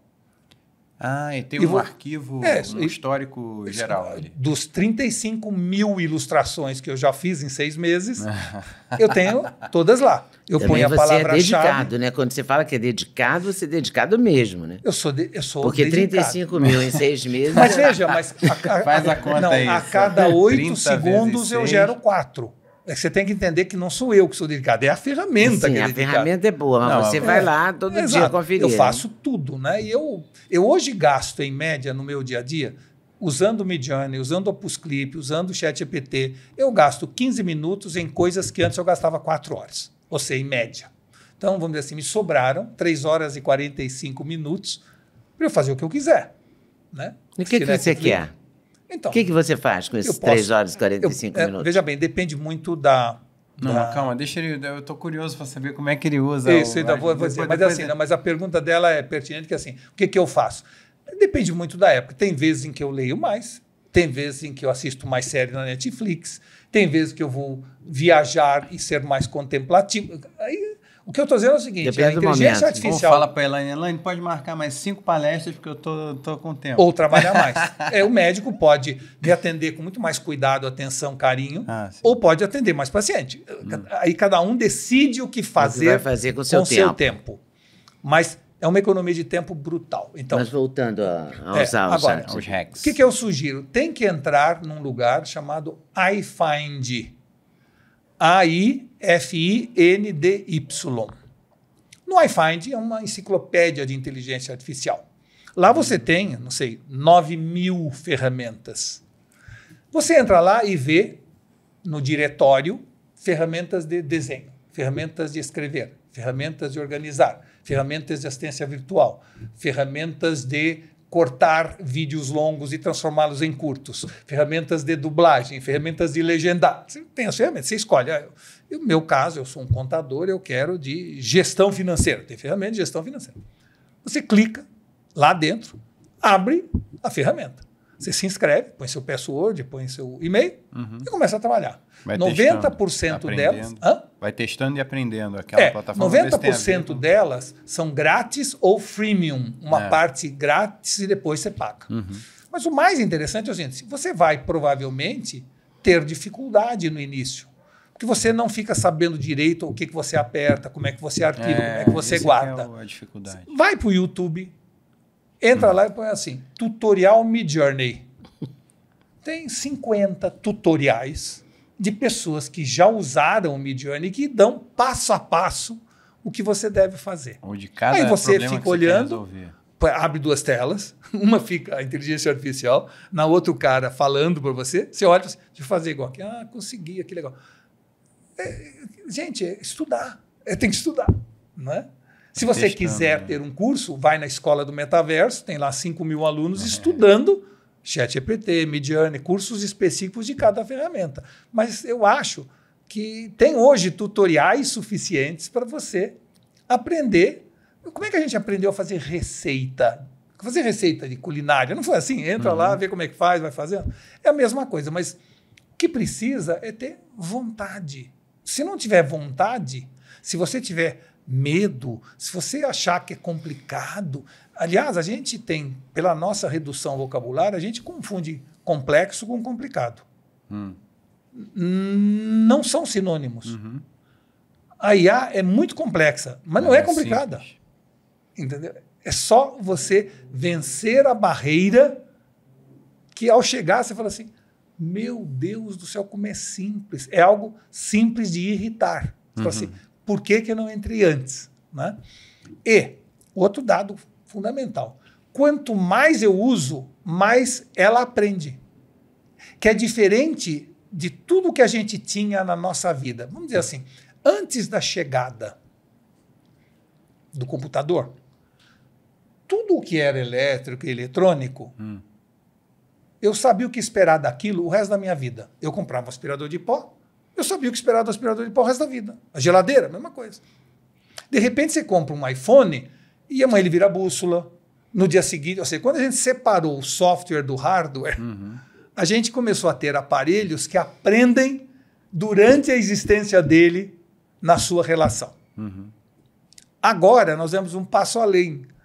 Cada vez que eu faço um desenho no Midjourney e eu peço uma luz oblíqua, uma luz outonal, e depois da 5ª vez que eu peço a luz outonal, ele já entendeu que eu gosto de luz outonal, vai passar a fazer. Então, quanto mais... tipo de luz outonal que você já falou, essa resposta está insuficiente. Eu não preciso dizer que eu quero 16:9, porque ele está vendo que se as últimas 5...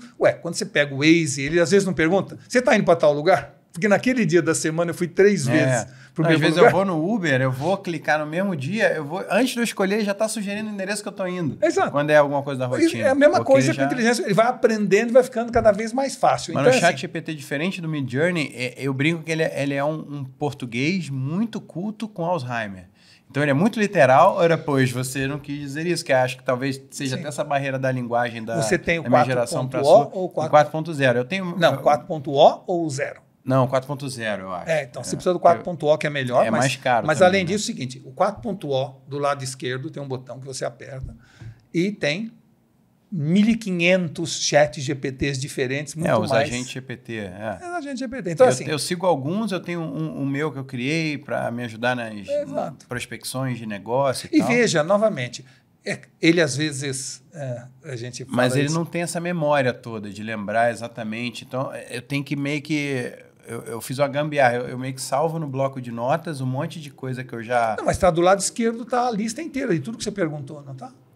Tá, mas fica separado por assunto. Fica separado. Você entendi. Você queria fazer um índice remissivo. Entendi. Novamente, gente, vamos pensar assim. Tem 2 anos. Não tem 2 anos. Não. Sim. Por isso que eu estou perguntando. Como é que você usa? Eu quero meio que entender as dicas e as nuances assim, para ver se eu posso adaptar para melhorar a minha usabilidade. Eu acho que é assim. O 4.0 muda muito em relação ao 4.0. Eu acho que eu não testei. Eu pago aquele de R$99 por mês. Não, mas você faz a migração automática para o 4.0. Não é pelo mesmo preço. Não é... então ele deve ter feito automaticamente. Acho que não. Acho que ele pergunta. Tem 2 opções. Mas, enfim. Eu vou olhar. Logo mais você confere. Mas é melhor. Mas, além disso, é o seguinte. Como ele, tem outras ferramentas. Se você entrar no iFind, você tem 130 ferramentas iguais ao ChatGPT. Entendeu? Que também fazem esse tipo de resposta, pergunta. Você usa em inglês ou usa em português? Eu uso em português o ChatGPT e uso o Midjourney em inglês. Tá. É melhor, se alguém não sabe inglês, entrar no Translator do Google, escrever em português e copiar em inglês para o Midjourney. No ChatGPT não precisa, porque o português é impecável. Mas no Midjourney, já testei escrever em português, ele faz, mas ele perde algumas palavras. A precisão ali a precisão é menor, então, se você não sabe inglês, traduz antes e põe depois. É isso. Boa dica. E você está entendendo tudo, né, Nedinha? Agora a Nedinha vai falar um pouco de como ela usa. Eu não uso, tô assim. Mas eu acho que quando ela aprender, vai ser um ET, perigo. assim. Vai ser um perigo. Ela vai ficar imbatível. Porque como eu escrevo com vai virar facilidade, um centauro ciborgue. Eu também. Eu meio que não liguei para o ChatGPT, entendeu? Porque eu entendi ele como uma coisa que escreve muito bem. Mas eu escrevo tão bem... Mas é que o ChatGPT tem uma vantagem... Ele amplia, ele vai mais além, né? Eu não saquei ainda isso. Vou dar um exemplo a você interessante. Falar assim, ChatGPT, eu vou entrevistar uma pessoa agora que é... Estou vendo aqui no currículo dela, nexialista. Fala um pouco para mim o que é nexialismo. É uma tese, uma teoria? É algo que alguém inventou? Essa palavra vem da onde? Aí ele vai responder em seguida. Que bárbaro. O conceito nexialista surgiu na década de 50 num livro do Van Vogt chamado A Viagem do Space Beagle. Nessa viagem, era uma nave espacial que ia em busca de vida inteligente em outros planetas. O Van Vogt conta que dentro da nave havia um ser humano de cada área da especialidade humana. Era uma verdadeira arca de Noé de cientistas. Havia um biólogo, um físico, um matemático, um químico. Toda vez que a nave encrencava, ou sofria invasão alienígena, ou batia no asteroide, todas as pessoas não conseguiam resolver o problema, a não ser um deles, que não era especialista em nada, e que o Van Vogt chama de nexialista. Pô, interessante. Estou dando um exemplo para dizer assim, ao entrevistar esta pessoa, você vai ter repertório. Então, eu acho que o ChatGPT vai ser muito útil. É muito bom para repertório. É isso, né? Outro dia eu escrevi para ele assim, escuta, eu queria que você falasse o que de mais recente saiu sobre electroma. Electroma é o sistema elétrico do corpo. Aí ele escreveu, Walter, você está olhando muita coisa na internet que não é verdade. Aí eu falei assim, eu não vi na internet isso. Isso é uma matéria da BBC de Londres, estou te mandando em anexo. E tem um livro recém-lançado que fala do electroma e que está tendo muito sucesso. Ele falou, perdão, você tem toda a razão. Minha base de dados foi atualizada só até 2023. Não, mas esse atualizou. Você tem razão, olhei, é verdade. E aí falou tudo sobre o electroma. Ou seja, e dali para frente, todo mundo que perguntar de electroma, ele aprendeu. Isso que eu quero que você entenda. Imagina que nesse momento tem milhões de pessoas ensinando, trocando ideia com ele e ele aprendendo com os milhões de pessoas. Esse é o poder da IA generativa, ou dessa capacidade de entender, aprender e depois usar esse conhecimento. Então, eu acho que assim, nós estamos no início do começo do princípio de uma nova era. Não se trata mais de um tempo de mudança. Agora nós somos uma mudança de tempo. Ou seja, o Shel Silverstein chama momentos como esse Tesseract. Momento do mundo onde o que valia já não vale mais, e o que passa a valer não substitui o anterior em todas as suas dimensões. Um hiato no tempo. Tá? Então, no fundo, é um novo jeito de ver o mundo e de se ver nesse mundo. Uma nova missão humana que está cabendo a todos nós. A gente pode não querer. No fundo, todos nós temos uma decisão a partir de agora. Nós queremos continuar sendo normal ou vamos virar exponencial? Se você quiser continuar sendo normal, tudo bem. Quer virar exponencial? Agora você pode. Sim. Né? E o exponencial, você consegue por 2 caminhos. O que você quer continuar fazendo e fazer cada vez melhor, e o que você quer deixar de fazer. Então, no fundo, a frase é: o que você quer fazer melhor, o que você quer fazer menos? Para ambos, o IA está aí para ajudar. Né? E você, com isso, ganha tempo, ganha mais conhecimento, mais profundidade, mais competência, ganha tudo. Então, no fundo, é assim: não adianta nada nós termos agora a oportunidade de ter o cinto de utilidades do Batman se a gente não quer ser o Batman. Você vai ficar aquela porra na cintura, não sabe o que fazer com aquilo. Vai dar dor na coluna, você vai ficar todo, vai sentar todo. Mas você pode ser o Batman se quiser. Bom, mas já que você está com cinto, é melhor você ser o Batman. Exatamente. Então, assim, estou vestido de baiana, cheio de banana na cabeça, não quero rebolar. Tá bom, direito seu. Outro dia eu assisti uma palestra do Alfredo Soares, ele deu a dica do Plaude, aquele gravadorzinho fininho que você usa, já grava tudo como um gravador comum, só que ele já manda direto para agora não sei qual é a inteligência artificial. Sim. Que, por exemplo, para reunião, uma coisa que a gente já conversou, e você fala, eu quero isso, que eu acho que pode te ajudar também. Por exemplo, você usa alguma coisa para gravar reuniões? Lind. Esse de videoconferência? Ou... Lind. Não, Lind é uma ferramenta de assistência virtual, que você chega para Lind e fala: Lind, eu vou ter uma reunião agora com 7 colaboradores, eu quero que você grave a reunião, faça um resumo da reunião e coloque na agenda de cada um o que cada um ficou de fazer. Isso eu acho genial. Porque aí você faz a reunião normal, ele está lá gravando tudo. De repente, você chega, você recebe o e-mail, termina a reunião, você recebe o e-mail com tudo organizado. Ó, os pontos principais, esse. O que cada um deve fazer. O Walter vai fazer isso. A Leda pode fazer isso. O que ficou combinado. E depois tá lá escrito. Aí você meio que chancela como se fosse uma ata da reunião. Exato. Né? Esse tipo de coisa é genial. Mas também, você usa quanto isso, também? Eu uso o Lind. Frequentemente? Lind com Y, né? E aí você pode também falar: Lind, enquanto eu estou em reunião, eu queria que você reservasse um barbacoa para mim, meio de e-mail. Reserva também. Mas ele já faz? E compra passagem, se quiser, um assistente virtual. Porque a demonstração do AI Apple Intelligence, que a Apple pegou o AI e botou com o nome Apple Intelligence, e eles prometeram fazer isso, né? Mas, novamente, a gente tem que entender que é uma criança que está começando os primeiros passos. Ou seja, mas faz em inglês apenas. Né? Às vezes você faz no barbacoa, ele pega o barbacoa errado, são 3 barbacoas. É importante você entender, é o seguinte. Vai marcar. Ainda tem um aprendizado. Ou seja, barbacoa, shiatsu e companhia. Tem uma massagem agendada. É isso, né? Como uma funcionária. Veja a diferença. Eu tenho uma assistente minha que tem 35 anos comigo. Eu falo meia palavra, ela já entende tudo. Quando eu tivesse uma secretária nova, eu ia ter muito mais trabalho com ela para entender o que eu estou falando. Pensa, é assim que funciona, é normal e está tudo bem. Agora, a vontade de ficar o dia inteiro conversando contigo. São centenas, milhares de caminhos, né? Isso é. E, novamente, estamos no início do começo, do princípio do que vem por aí. Isso é que é legal, entendeu? Então, acho que a gente tem que olhar de maneira otimista para isso e não pessimista. Vai tirar emprego de alguns, evidente.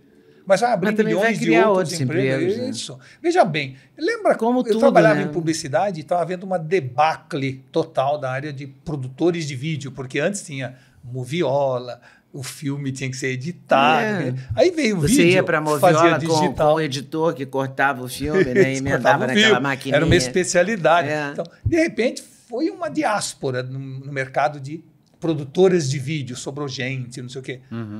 5 anos depois, vieram os influencers, que era uma profissão que não existia, contrataram 3 milhões deles, que fazem vídeos sem parar. Então, toda a tecnologia é criadora e destruidora de funções. Né? E as pessoas têm que estar abertas o suficiente para migrarem conforme a necessidade maior desta ou daquela área. Então, eu sou otimista. Eu vejo isso com olhos bem assim, otimistas. Como tudo, quando me perguntam, Walter, o que você acha do Brasil? O que vai acontecer? Eu falo assim, olha, eu sou otimista. vai piorar antes de melhorar. Esse é um jeito otimista de ver. Sim. Concorda? É verdade. Porque em tudo... Eu espero estar viva para quando melhorar. Não, assim, vai melhorar, mas não vamos também esperar que melhore amanhã. Não vamos ter a mesma coisa que a gente critica, que é quero tudo aqui e agora. Sim. O melhor virá. Vai demorar um pouco mais do que nós gostaríamos, porque a gente mede a vida pela nossa existência. Mas a nossa existência é muito efêmera na história. É um sopro. Mas eu gostaria de ver esse Brasil melhor. Não, você vai ver, Leda, com certeza. Mas assim, você vai ver, mas não a semana que vem. Entendeu? Eu tô falando nesse sentido. É claro. Não é no dia 6 de outubro agora. Aspectos e pior em outros também. Né? Isso, é questão de ponto de vista também, de alguma... Né? E é assim... sempre que você... E por isso que eu digo que visão... A gente vê o futuro não como ele é, mas como a gente é. Sempre que você, de alguma maneira, está deprimido, chateado, frustrado com o futuro, pensa como poderia estar. Podia estar pior. Não é? A gente tem que pensar assim também. Quando a gente se quebra todo, está se sentindo super mal, vai parar na emergência do hospital. Aí você vê pessoas chegando 10 vezes, 15, 100 vezes pior que você. Aí você já olha, já até melhora a postura. Assim, pô, como é que eu estou reclamando? O cara está todo quebrado ali. Eu acho que essa é a visão otimista das coisas. Né? Você pode olhar, tem gente de todo modo, é melhor ter uma visão otimista do que pessimista. Porque custa mesmo. Só que tem mais chance de dar certo você ver otimista. É isso. E talvez a visão dialética também, né? Porque às vezes é bom você pensar de uma forma pessimista para você se preparar contra os erros, os potenciais. Aliás, uma coisa importante. Cerque-se de otimistas, mas tenha otimistas de plantão. Não, tenha pessimistas de plantão. Cerque-se de otimistas, mas tenha pessimistas de plantão. Por quê? Porque o pessimista nos alerta contra os problemas e faz a gente antecipar soluções. Às vezes esse é um dos nossos poderes também, né? Que a gente tem os embates assim, que eu fico zoando ela, falo assim, Lidinha, vai dar tudo errado, tá bom, vai dar tudo errado. Tudo é otimista, vai dar tudo certo. É poliana, entendeu? Você não consegue convencê-lo de que nada... Você está diante da dificuldade, a coisa está acontecendo aqui e ele insiste em dizer que vai dar certo quando está dando tudo errado. Se o problema não tem solução, solucionado está. Não, você tem que admitir que aquilo pode dar errado para não dar errado. Nada irrita mais um pessimista do que um otimista. Nada. Vai chat GPT. Considerando que meu interlocutor aqui, hipotético, ele tende a ver as coisas um pouco mais, né? Como devo proceder? Aí vou pedir um protocolo. Sabe que eu já botei o temperamento dela com o horóscopo dela, dá para saber como eu posso interagir com ela no sentido de minimizar o atrito, o embate. E eu acho que dá para usar isso também. Você já usou assim? Porque em empresas é muito normal essa coisa na organização, né? Você separa... Tem vários protocolos, né? Para você ver o tipo de funcionamento de cada pessoa. Tem gente que funciona muito melhor recebendo frente, pergunta do que resposta. Exato. Né? Ou questionar ao invés de afirmar. Tem gente que trabalha muito bem com pergunta. Eu não, mas tem gente que trabalha muito bem. Eu pergunto uma coisa para a pessoa, ela me responde com uma pergunta, eu fico bravo.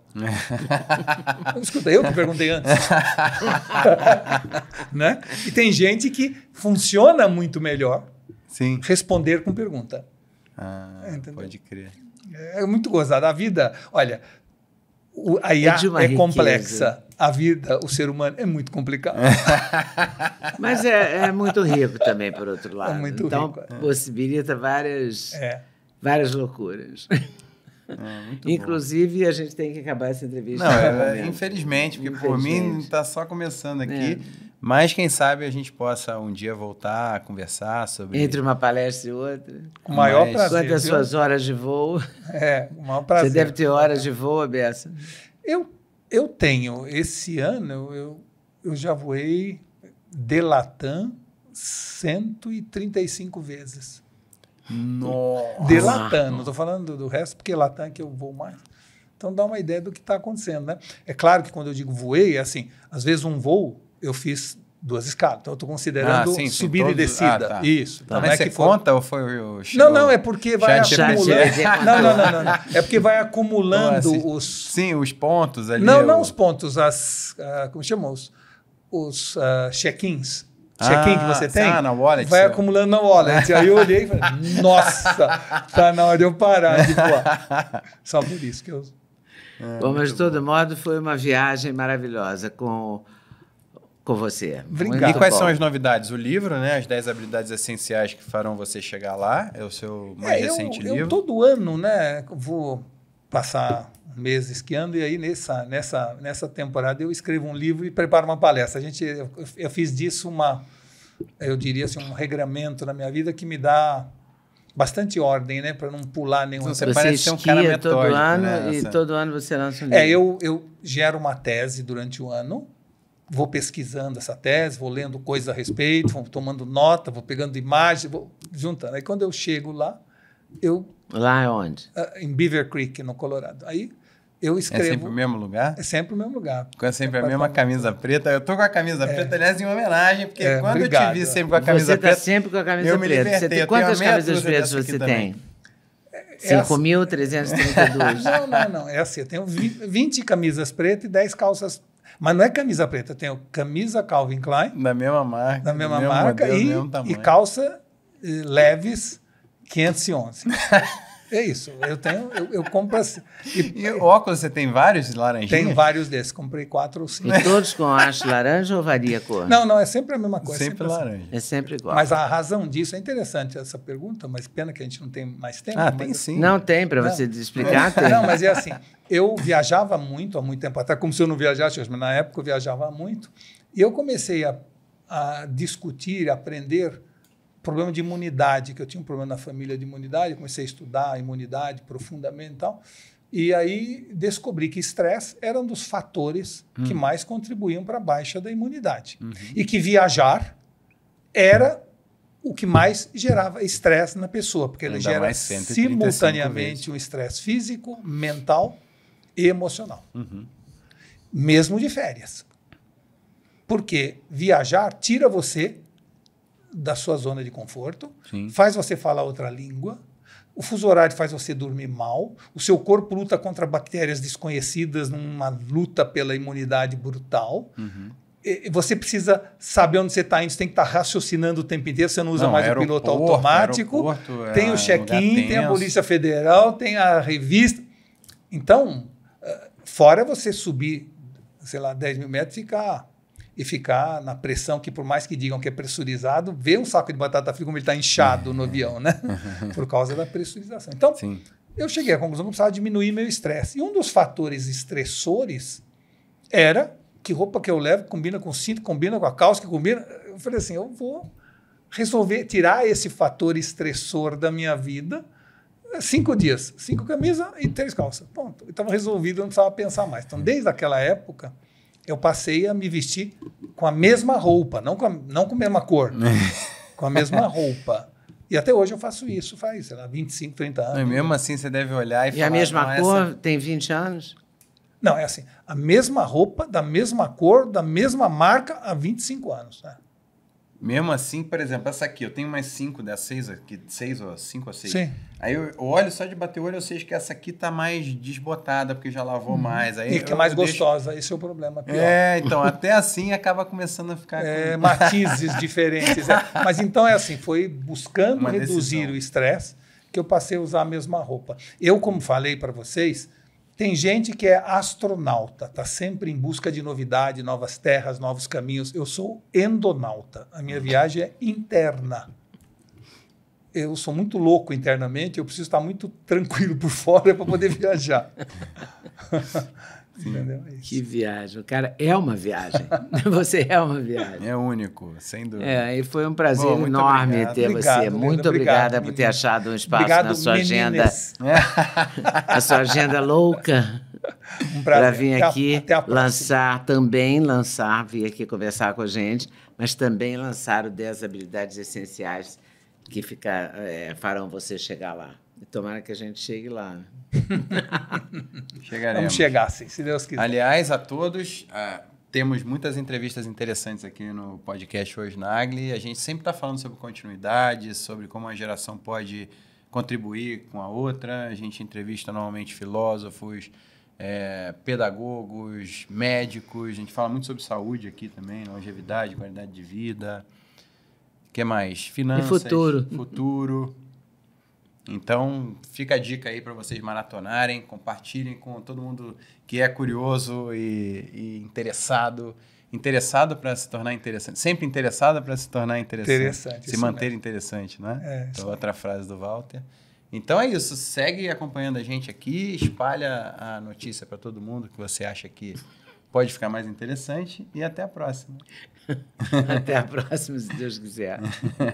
Esse podcast é um oferecimento da Doctors First, que é a marca de suplementos que a gente usa e recomenda. São os melhores ingredientes, várias fórmulas autorais. Tudo com alta qualidade, com muitos selos, magnésio, Ultra Vision para melhorar a sua visão, colágeno, que todo mundo a partir dos 20 anos precisa. Vitamaster para imunidade, saúde do intestino. Ômega 3, fundamental. DK2, que é a vitamina K2, é o GPS do cálcio. Vitamina D3 também para a saúde. O Glutamaster. É isso. Não pode perder. Lembrando, o QR Code vai estar na tela aqui para você conhecer mais. Mais 5% de desconto com o cupom LEDA5. Ou Duda5. E o link está na descrição. Valeu!